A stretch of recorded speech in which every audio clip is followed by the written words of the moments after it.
à tous, bienvenue dans Chine France le journal, votre émission quotidienne d'information en français sur la Chine sur Mandarin TV.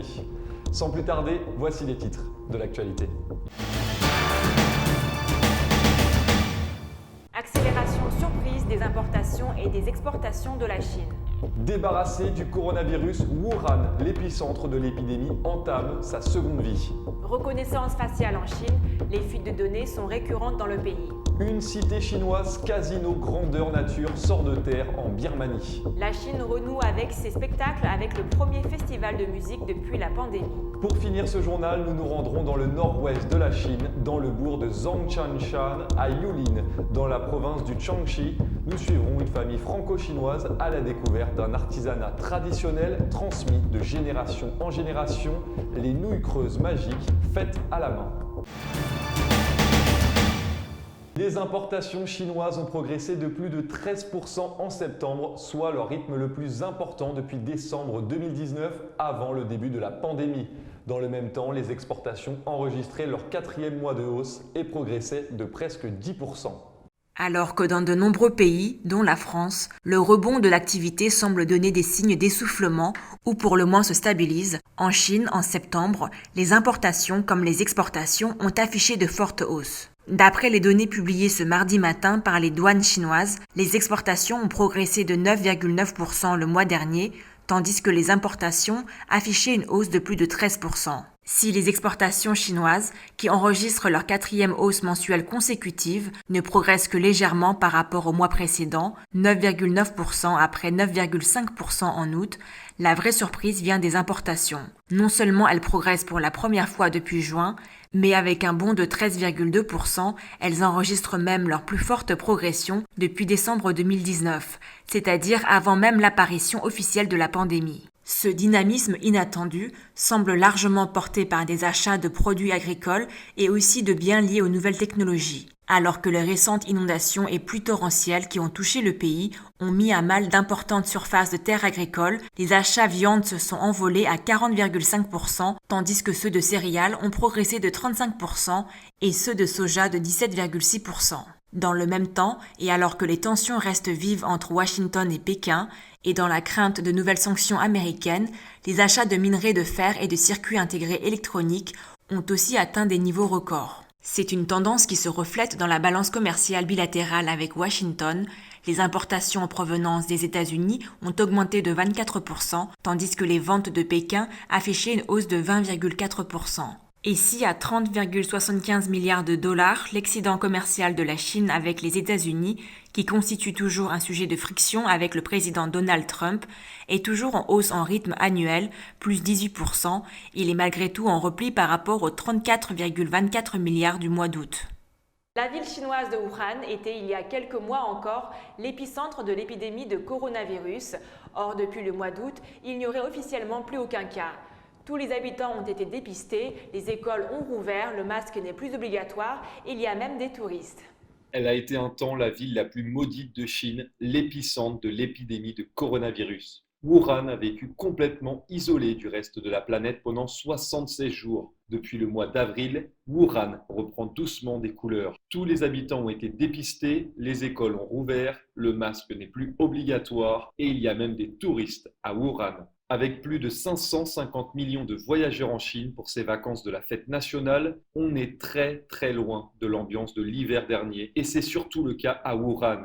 La tour de la grue jaune est l'un des monuments symboles de cette ville de 11 millions d'habitants. On croise des milliers de touristes venus de toute la Chine. Masques sous le menton, ils sont collés les uns aux autres pour accéder au site qui offre une vue incroyable sur le fleuve Yangtze. Nous avons même en ce moment 40% de visiteurs de plus que l'année dernière, précise Zhang Meng, la responsable du site. Il y a actuellement 15 000 personnes par jour en moyenne. Notre maximum, c'est 25 000 personnes. Comme nous sommes toujours dans le cadre de la lutte contre l'épidémie, nous avons seulement une jauge de 50% par rapport à d'habitude et c'est toujours plein. Les bars, les boîtes de nuit et les restaurants sont pleins. Par exemple, on a vu cet été les images d'une boîte de nuit géante dans une piscine de Wuhan. Le Bounty est le quartier général des expatriés français de Wuhan qui se retrouvent chaque week-end dans une ambiance particulièrement détendue. Mais pour en arriver là, La ville de Wuhan sera passée par des moments très difficiles. 76 jours d'un confinement particulièrement strict. Jusqu'au 8 avril, on ne pouvait pas sortir du tout de chez soi à Wuhan.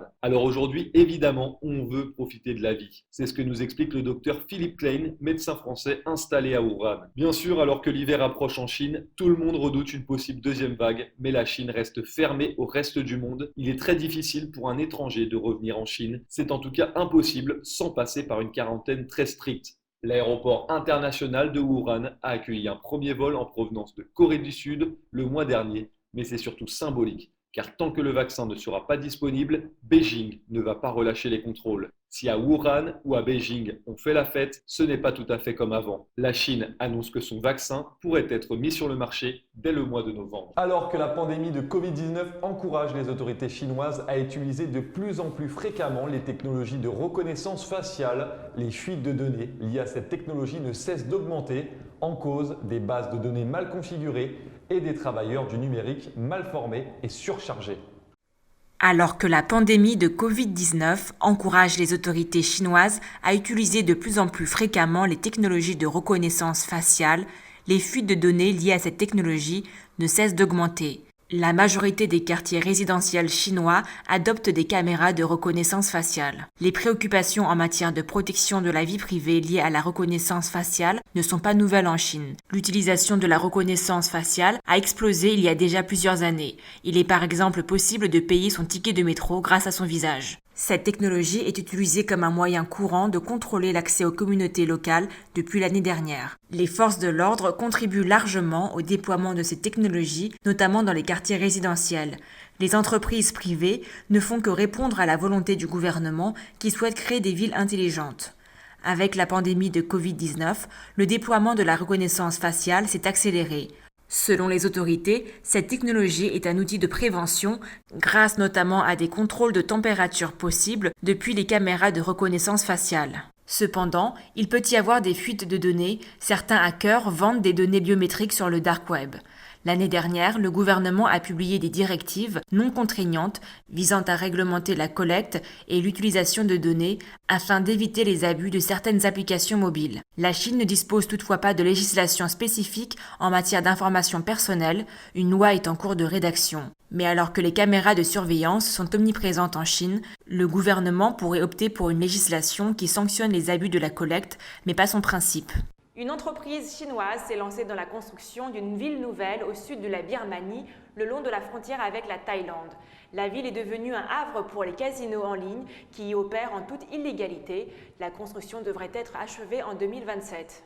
Un safari park avec des éléphants côtoie un parcours de golf, des villas de luxe, un incubateur de start-up et un aéroport. Bienvenue dans la Silicon Valley du futur, clame une voix masculine sur fond de Carmina Burana, célèbre cantate de Karl Orff. Cette vidéo de 13 minutes est l'œuvre du groupe chinois Yatai International. Elle promeut son dernier projet, la construction d'une ville nouvelle au sud de la Birmanie, le long de la frontière avec la Thaïlande. Appelée Shwe Koko, elle s'étendra sur 120 km² et a été devisée à 15 milliards de dollars. Toutes les transactions y seront effectuées à l'aide d'une monnaie virtuelle développée par le groupe singapourien Building Cities Beyond Blockchain. Le projet prend place en territoire Karen, dans une zone contrôlée par la milice armée Kayhin State Border Guard Force, qui a signé un accord de coopération avec Yatai International. Sa construction, entamée en 2017, devrait être achevée d'ici fin 2027. Plusieurs structures sont déjà sorties de terre, notamment un hôtel et une trentaine d'entreprises y sont déjà installées, indique Jason Tower de l'ONG United States Institute of Peace. La plupart gèrent des casinos en ligne, ce ne sont guère plus que des hangars remplis de Chinois face à des ordinateurs qui recrutent des clients en Chine continentale, glisse-t-il. Appelé ferme à épinards, car le mot botchai signifie à la fois épinard et jeu d'argent en mandarin, ces structures se sont multipliées aux quatre coins de l'Asie depuis 2005, lorsque Beijing a entamé une campagne contre les jeux d'argent interdits en Chine. Elles sont d'abord apparues dans la banlieue de Manille, aux Philippines, puis à Sihanoukville, au sud du Cambodge. L'an dernier, ces casinos virtuels ont généré 24 milliards de dollars de revenus, mais ils ont aussi provoqué des problèmes de violence et des conflits entre la population locale et les migrants chinois qui y travaillent. À partir du milieu de 2019, Les Philippines et le Cambodge ont donc commencé à serrer la vis, note Johnson, la directrice du programme chinois. Cette construction a aussi fait des émules en Birmanie. 2 autres projets ont été lancés plus tôt cette année à quelques kilomètres de Shwekoko. La Saichang Industrial Zone est l'œuvre de Wang Kyo-kwai, alias Dent Brisé, un ex-patron de triade qui a longtemps œuvré dans le milieu des jeux d'argent à Macao et a passé 14 ans en prison. L'autre, Huanya International City, est porté par des hommes d'affaires d'origine chinoise impliqués dans des projets de casino à Sihanoukville. Seuls tous ces projets sont illégaux, ils n'ont pas obtenu les permis de construire et les licences de casino requis par la loi birmane, indique Tom Kramer du Transnational Institute, une ONG locale. La Birmanie s'est dotée d'une loi sur les jeux d'argent en mai dernier, mais ne l'a pas encore mise en œuvre. Les casinos ne sont actuellement pas autorisés dans la région de Shwekoko, a récemment déclaré Yutin Myint, un membre du gouvernement central birman. En juin, le gouvernement birman a créé un tribunal spécial pour enquêter sur Shwekoko. L'ambassade de Chine à Rangoon a pour sa part publié un communiqué fin août pour se distancier du projet, précisant qu'il ne faisait pas partie de son initiative Belt and Road, comme le clame Yatai International sur son site internet. Parmi les communautés Karen, la colère commence aussi à enfler. La majorité des ouvriers et des résidents de cette ville nouvelle sont chinois, ce qui signifie que la population locale n'en a guère bénéficié jusqu'ici, souligne Tom Kramer. Au contraire, elle s'est fait confisquer ses terres et n'a que peu ou pas été compensée. Les résidents locaux craignent aussi de voir se répéter les abus commis dans d'autres hubs chinois consacrés aux jeux d'argent, comme la zone économique spéciale du Triangle d'Or, un espace de non-droit aux confins du Laos qui sert à blanchir l'argent issu de la vente de méthamphétamine et de havre aux trafiquants d'êtres humains ou d'espèces en voie de disparition. Wu Helan est la conductrice en chef d'une ligne de bus à Taizhou dans la province du Jiangsu à l'est de la Chine. Et sur cette ligne, tous les conducteurs sont des femmes. Rencontre avec Wu Helan, toujours dévouée au service de ses passagers.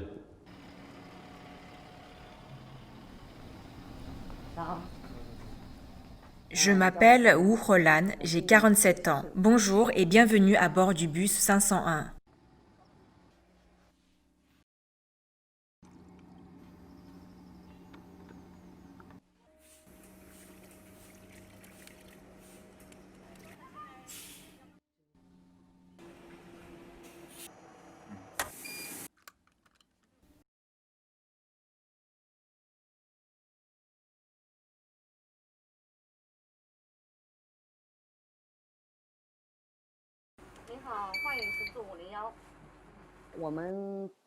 Nous n'avons reçu aucune plainte depuis la mise en service de la ligne. Je veux juste rendre le bus agréable pour que chaque passager qui le prend se sente à l'aise et heureux. Grand-père, soyez prudent. Si un passager n'a pas de masque, elle lui en donnera un. Elle a acheté des masques pour les passagers de sa propre poche.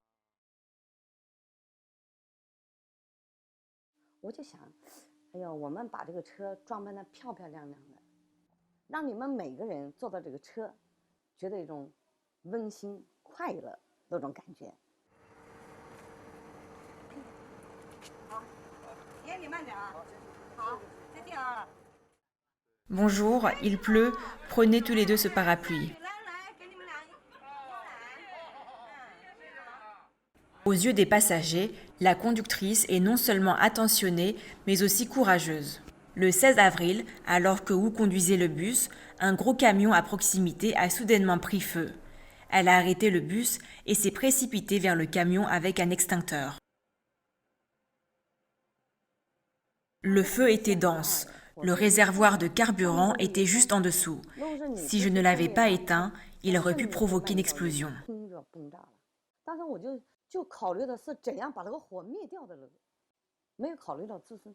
Pour être honnête, conduire un bus est différent de beaucoup d'autres carrières. Vous devez être capable de surmonter des difficultés et aussi être patient. En tant que chauffeur de bus, je n'emmène pas seulement les passagers en toute sécurité, je contribue également à la protection de l'environnement de la ville. Je suis vraiment fière.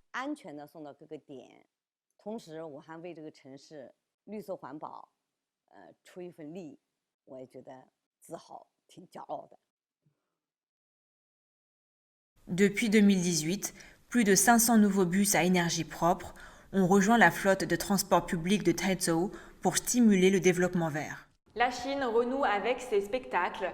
Le 18e festival de musique classique de Beijing a invité de nombreux musiciens de la ville de Wuhan, là où a démarré l'épidémie de Covid-19. Le thème de cette année, la musique doit continuer.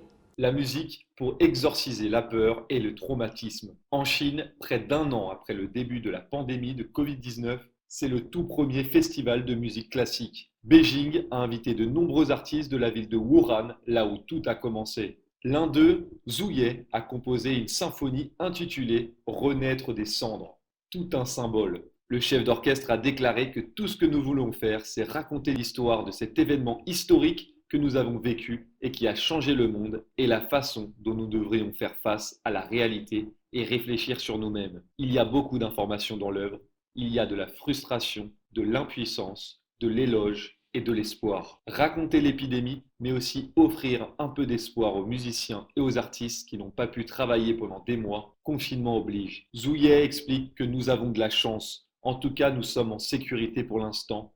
Nous ne savons pas ce qui peut arriver à l'avenir, mais pour l'instant, nous sommes chanceux. Quand les musiciens du monde entier perdent leur emploi et que nous sommes en train de travailler avec des orchestres, ce n'est pas facile.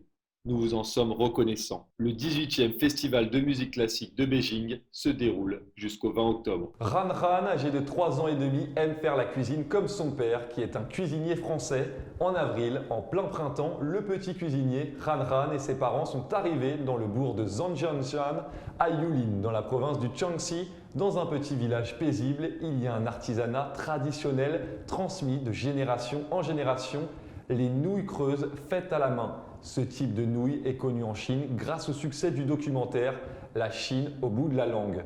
La famille de Hanan est venue ici pour déguster ces nouilles creuses magiques. Alors pourquoi s'intéresse-t-il autant à ces nouilles? 我叫憨憨，今年3岁半。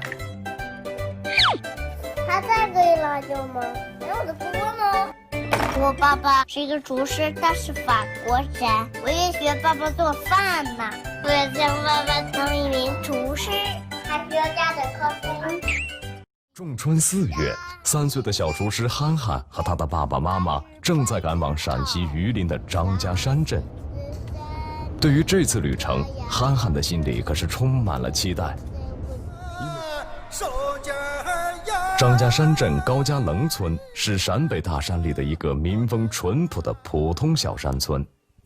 然而，就在这个远离市区的小山村里，却保存着一门祖辈们世代相传的传统手艺——手工空心儿挂面。这种空心儿挂面曾因为《舌尖上的中国》这部纪录片的热播而闻名全国。憨憨一家这次慕名前来，就是为了来尝尝这里神奇的空心儿挂面。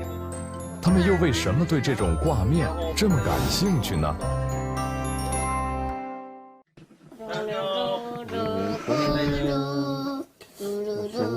？OK。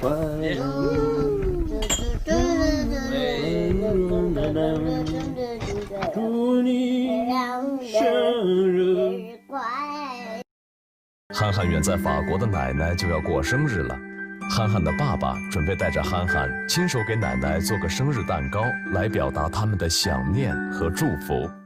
我有另外一个想法，因为我知道我的妈妈喜欢吃面条，然后我看到了那个纪录片《舌尖上的中国》，我非常非常喜欢这个节目，所以我希望我们可以去一个很美妙的一个地方做挂面，我这样可以把一些面送给我的妈妈，给她这个很特别的生日礼物。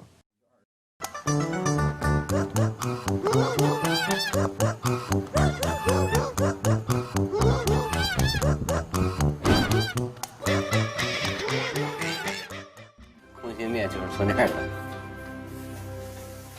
我去试，是有好多苦吗？做面也是属于中国功夫，每个动作就是有感觉啊。确实。上面讲究技巧，要按照八字形、环形交错均匀地缠绕。陕北空气干燥，水分蒸发快，绕面的速度是成败的关键。技术娴熟的师傅，3分钟就可以上满1筷子面。上好的面依次平行摆放在醒面舱里，盖上一层湿笼布，继续发酵。接下来就要迎来空心挂面最神奇的时刻了。我跟你说啊，就这个动作，一闪一闪，对，闪拽一拽，收一收，收一收，哎，更大劲儿啊！OK， 我是跟我的妈妈学习做菜，我现在在中国离我的妈妈很远，我真的想那一些我们做的面条送给她，你觉得呢？好呀好呀。给我妈咪说说。寄一些给奶奶好不好呀？啊，喂。啊，送给奶奶的面面。送给奶奶的面面，送给奶奶的面面。